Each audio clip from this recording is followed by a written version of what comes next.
Hello everyone, നമ്മൾ ഈ അടുത്തൊരു ഒളിമ്പിയാഡ് ക്വസ്റ്റ്യൻ നോക്കാൻ പോവാണ്.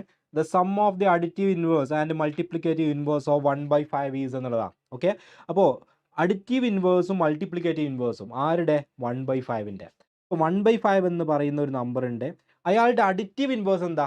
ഇയാളുടെ കൂടെ ഏത് നമ്പർ ആഡ് ചെയ്യുമ്പോഴാണോ 0 കിട്ടുക ആ നമ്പറിനെയാണ് നമ്മൾ അഡിറ്റീവ് ഇൻവേഴ്സ് എന്ന് പറയാം. അപ്പോൾ ഒരു നമ്പറിൻ്റെ അഡിറ്റീവ് ഇൻവേഴ്സ് കാണണമെങ്കിൽ അയാളുടെ നെഗറ്റീവ് ആക്കിയാൽ മതി, നെഗറ്റീവ് നമ്പറിൻ്റെ ആണെങ്കിൽ അയാളുടെ പോസിറ്റീവ് ആക്കിയാൽ മതി. സോ 1/5ൻ്റെ അഡിറ്റീവ് ഇൻവേഴ്സ് എന്ന് പറഞ്ഞാൽ -1/5 ആണ്. ഓക്കെ അല്ലേ? ഇനി 1/5ൻ്റെ മൾട്ടിപ്ലിക്കേറ്റീവ് ഇൻവേഴ്സ് എന്ന് പറഞ്ഞാൽ 1/5ൻ്റെ കൂടെ ഏത് നമ്പർ മൾട്ടിപ്ലൈ ചെയ്യുമ്പോഴാണ് 1 എന്നുള്ള ആൻസർ കിട്ടുക. അതാണ് അയാളുടെ മൾട്ടിപ്ലിക്കേറ്റീവ് ഇൻവേഴ്സ് എന്ന് പറഞ്ഞാൽ. 1/5ൻ്റെ കൂടെ ഏത് നമ്പർ മൾട്ടിപ്ലൈ ചെയ്യണം? 1/5നെ നേരെ റിവേഴ്സ് ചെയ്യുക. എന്തായിരിക്കും? 5/1 അഥവാ 5 ആയിരിക്കും.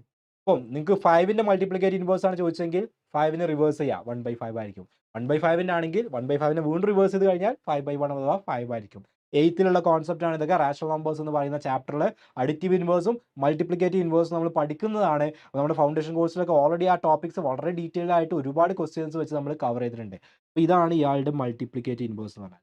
ഈ രണ്ടാളുകളുടെയും സമ്മാണ് കാണാൻ പറഞ്ഞത്. എന്ന് വെച്ചാൽ 5ൻ്റെയും -1/5ൻ്റെയും സമ്മ്. 5 -1/5 അല്ലേ? 5 + -1/5 എന്ന് പറഞ്ഞാലും 5 - 1/5 എന്ന് പറഞ്ഞാലും സെയിം ആണ്. ദാറ്റ്സ് ഈക്വൽ ടു 5 എന്ന് പറഞ്ഞാൽ 5/1 ആണ്. അപ്പോൾ ക്രോസ് മൾട്ടിപ്ലൈ ചെയ്യാം. 5 × 5 25. ബാക്കി മൈനസ് ആണ് ഇവിടെ വരിക. 1 × 1 1 ഡിവൈഡ് ബൈ 1 × 5 5. 25 - 1 എന്ന് പറഞ്ഞാൽ 24 ആണ്. സോ 24/5 എന്ന് വരും. 24/5. അപ്പോൾ ഓപ്ഷൻ ഏതാ വരിക? ഓപ്ഷൻ എ ആണ് ആൻസർ ആയിട്ട്.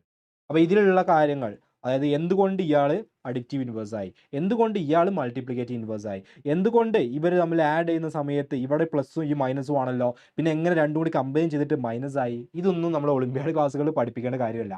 നമ്മുടെ ബേസിക് മാത്ത് ക്ലാസ്സുകളിൽ നമ്മൾ ക്ലാസ് എടുത്തിട്ടുണ്ട്. നമ്മുടെ ഫൗണ്ടേഷൻ കോഴ്സിലും ഓൾറെഡി ഈ ചാപ്റ്ററുകൾ കവർ ചെയ്തിട്ടുണ്ട്. അപ്പോൾ ആ തിയറികൾ ഞാൻ വീണ്ടും ഇവിടെ എക്സ്പ്ലെയിൻ ചെയ്യാൻ നിന്നിട്ടുണ്ടെങ്കിൽ നമുക്ക് ടൈം ഒരുപാട് വേസ്റ്റ് ആവും. അതായത് നമുക്ക് ക്വസ്റ്റ്യൻസ് ചെയ്യാൻ ടൈം കിട്ടില്ല. അതുകൊണ്ടാണ് ഞാൻ വളരെ മിനിമൽ ആയിട്ടുള്ള തിയറി, ഇതിലോട്ട് വേണ്ട തിയറി മാത്രം എക്സ്പ്ലെയിൻ ചെയ്ത് പോകുന്നത്. ഇതിലുള്ള കൂടുതൽ ക്വസ്റ്റ്യൻസ് ഇത് ഒട്ടും അറിയില്ല, ഇതിനെക്കുറിച്ച് ഒരു ഐഡിയ ഇല്ലാത്ത ആളുകൾ ഉണ്ടെങ്കിൽ നിങ്ങൾക്ക് നമ്മുടെ ബേസിക് മാത്ത് കോഴ്സിലോ ഫൗണ്ടേഷൻ കോഴ്സിലോ ഈ കാര്യങ്ങൾ പഠിക്കാവുന്നതാണ്. ഡിസ്ക്രിപ്ഷനിൽ നമ്പർ ഉണ്ട്, നിങ്ങൾക്ക് കോൺടാക്ട് ചെയ്യാം. അപ്പോൾ ഇത് അധികം ഡീറ്റെയിൽഡ് ആയിട്ട് പറയാൻ നമുക്ക് ഒരുപാട് ക്വസ്റ്റ്യൻസ് ഉണ്ട്, ഒരുപാട് വെറൈറ്റീസ് ഉണ്ട്. അതൊക്കെ നമ്മൾ അവിടെ പറഞ്ഞിട്ടുണ്ട്. ഇവിടെ പറയുകയാണെങ്കിൽ വീണ്ടും ഇത് ലെങ്ത് ആയി പോകും. അപ്പോൾ ഇതിലോട്ട് വേണ്ട കാര്യം മാത്രമാണ് ഞാൻ ഇതിലോട്ട് പറയുന്നത്. എങ്ങനെ ഈ അഡിറ്റീവ് ഇൻവേഴ്സ് ആയി, എങ്ങനെ മൾട്ടിപ്ലിക്കേറ്റീവ് ഇൻവേഴ്സ് ആയി, എങ്ങനെ അവർ തമ്മിലുള്ള ഓപ്പറേഷൻസ് ചെയ്തു. ഓക്കെ, സിമ്പിൾ കാര്യങ്ങളാണ്, വളരെ സിമ്പിൾ ഓപ്പറേഷൻസ് ആണ്. പക്ഷേ നിങ്ങൾ പഠിക്കുകയാണെങ്കിൽ, നിങ്ങൾക്ക് അറിയുമെന്നുണ്ടെങ്കിൽ സിമ്പിളായിട്ട് നിങ്ങൾക്ക് കവർ ചെയ്യാൻ പറ്റും. ഓക്കെ അല്ലേ?